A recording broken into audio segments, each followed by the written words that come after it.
ख्रिस्ती माणसाला त्याच्या जन्मापासून ते मरणापर्यंत सर्व धार्मिक विधींसाठी धर्मगुरूंची गरज असते. वरिष्ठांच्या आज्ञेनुसार त्यांना कोणत्याही ठिकाणी कधीही जावे लागते.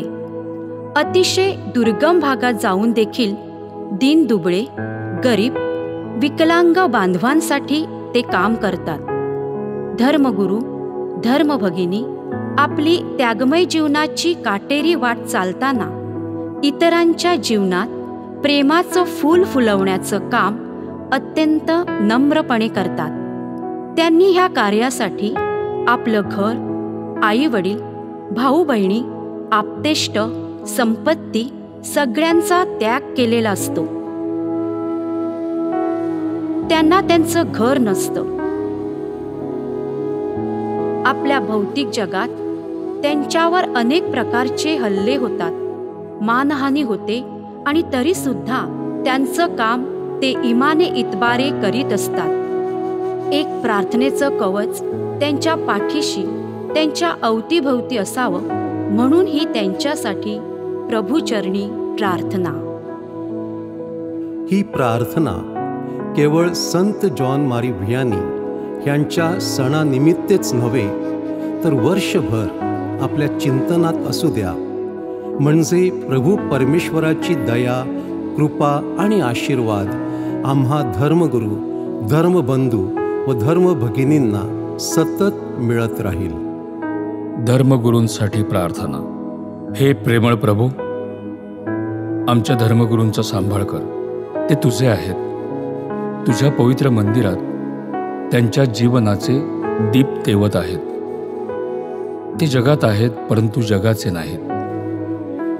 जेव्हा त्यांना ऐहिक सुखाचा मोह होईल तेव्हा तुझ्या हृदयात तू त्यांना सुरक्षित ठेव. ते एकाकी असताना, वेदनेत असताना तू त्यांना सांभाळ. धर्मगुरू म्हणून आपण करीत असलेला त्याग व्यर्थ आहे असे त्यांना वाटू लागेल तेव्हा त्यांना दिलासा दे. त्यांना तुझ्याशिवाय कोणीच नाही, तरीही त्यांना संवेदनशील मानवी हृदय आहे. देहाचा दुर्बलपणा आहे ह्याची आठवण ठेव. जी पवित्र भाकर ते दररोज हाती घेतात त्या भाकरीसारखे त्यांना अतिनिष्कलंक ठेव. त्यांचे सर्व विचार, शब्द आणि कृती ह्यांना तू आशीर्वाद दे. आमेन. आमच्या स्वर्गातील बापा, तुझे नाव पवित्र मानले जाओ. तुझे राज्य येऊ. जसे स्वर्गात तसे पृथ्वीवरही तुझ्या इच्छेप्रमाणे हो. आमची दररोजची भाकर आज आम्हाला दे. जशी आम्ही आमच्या अपराध्यांना क्षमा करतो तशीच तू आमच्या अपराधांची क्षमा कर. आणि आम्हाला मोह प्रसंगी पडू देऊ नकोस, पण वाईटापासून आम्हाला सोडव. आमेन. नमो कृपा पूर्ण मरिये, प्रभू तुझ्या ठाई आहे. धन्य तू स्त्रियांमध्ये आणि धन्य तुझ्या उदराचे फळ येशू. हे पवित्र मरिये, देवाचे माते, आम्हा पाप्यांसाठी आता आणि आमच्या मरणाच्या वेळी विनंती कर. आमेन.